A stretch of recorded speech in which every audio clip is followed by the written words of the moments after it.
नमस्ते दोस्तों, मेरा नाम है सूजल जायसवाल और आप देख रहे हैं जेआरएफ विद सूजल। आपका स्वागत है आज की एक नई इंटरेस्टिंग क्लास में।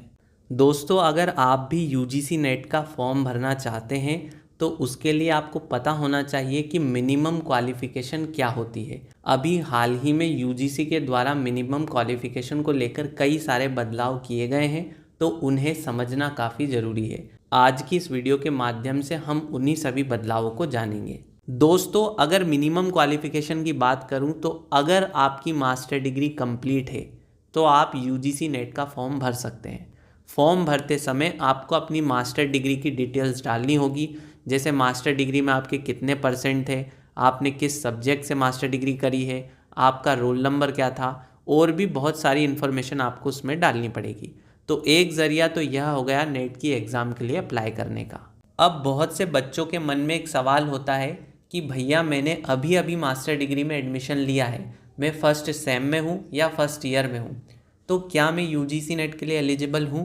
तो मैं उन सभी को बता देना चाहता हूँ, अगर आप फर्स्ट ईयर में हैं या सेकेंड ईयर में हैं, अगर आप सेमेस्टर वाइज कर रहे हैं तो आप फर्स्ट सेम में हैं या थर्ड सेम में हैं या फोर्थ सेम में हैं, मतलब किसी भी सेम या ईयर में आप हैं तो आप यूजीसी नेट के लिए एलिजिबल हैं और आप यूजीसी नेट का फॉर्म भर सकते हैं। बस आप इतना ध्यान रखिएगा कि जब भी आप फॉर्म भरें तो वहाँ पर मास्टर डिग्री जब आपको सिलेक्ट करने को बोलेगा तो वहाँ पर आपके पास दो ऑप्शन आते हैं कि क्या आपने मास्टर डिग्री पास कर ली है या आप मास्टर डिग्री में अभी अभी अपीयर हुए हैं। तो आपको अपीयरिंग वाले ऑप्शन पर क्लिक करना है। अगर आप इतना काम कर देते हैं तो आपका यूजीसी नेट का जो फॉर्म है वो आसानी से फिलअप हो जाएगा। अब जितने भी लोग अपीयरिंग में फॉर्म डाल रहे हैं, बस एक बात का ध्यान रखिएगा, अगर आप नेट की एग्ज़ाम पास कर लेते हैं तो जिस दिन आपका रिज़ल्ट आएगा उस दिन से आपको 2 सालों तक का टाइम दिया जाएगा अपनी मास्टर डिग्री कंप्लीट करने के लिए। आपके सर्टिफिकेट में एक डेट मेंशन होगी, अगर उस डेट से पहले आप अपनी मास्टर डिग्री कंप्लीट नहीं करते हैं तो आपका यूजीसी नेट का जो सर्टिफिकेट होगा वो इनवैलिड कहलाएगा। अगर आप उस डेट से पहले मास्टर डिग्री कंप्लीट कर लेते हैं तो आपका नेट का सर्टिफिकेट वैलिड होगा और आप एलिजिबल होंगे असिस्टेंट प्रोफेसर बनने के लिए। तो ध्यान रखिएगा, 2 सालों के अंतर्गत आपको अपनी मास्टर डिग्री कंप्लीट करनी पड़ेगी। दोस्तों, यूजीसी के द्वारा इस बार सबसे बड़ा बदलाव किया गया है कि अगर आप अंडर ग्रेजुएट स्टूडेंट भी हैं तो भी आप यूजीसी नेट के लिए अप्लाई कर सकते हैं, लेकिन इसकी कुछ टर्म्स एंड कंडीशन है, तो आसान शब्दों में मैं आपको उन्हें समझाने की कोशिश करता हूँ।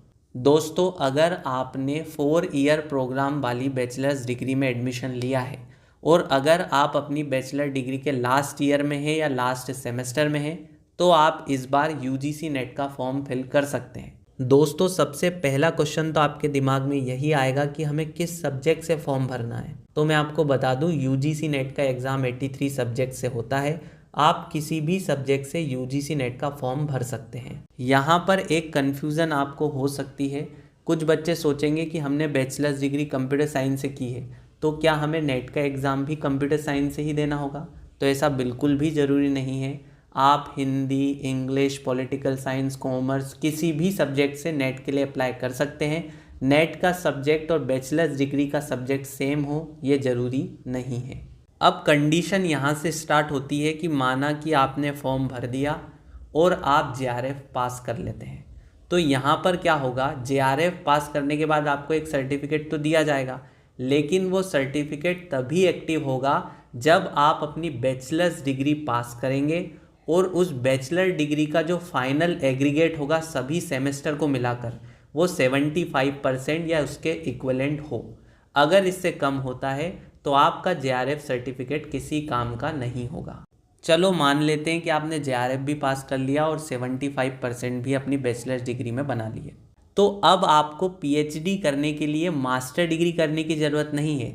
आप यहाँ से डायरेक्ट पीएचडी के लिए अप्लाई कर सकते हैं और उसी सब्जेक्ट से पीएचडी कर सकते हैं जिस सब्जेक्ट से आपने नेट की एग्ज़ाम पास की थी।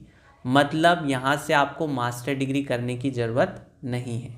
लेकिन अगर आप यह सोच रहे हैं कि बैचलर डिग्री में 75% बनाकर नेट जेआरएफ की एग्ज़ाम पास करके हम डायरेक्ट असिस्टेंट प्रोफेसर बन सकते हैं, तो ये बिल्कुल गलत फहमी है। अगर आपको असिस्टेंट प्रोफेसर बनना है तो आपको मास्टर डिग्री उसी सब्जेक्ट से करनी पड़ेगी जिस सब्जेक्ट से आपने नेट की एग्ज़ाम पास की है, तभी जाकर आप असिस्टेंट प्रोफेसर के लिए एलिजिबल होंगे।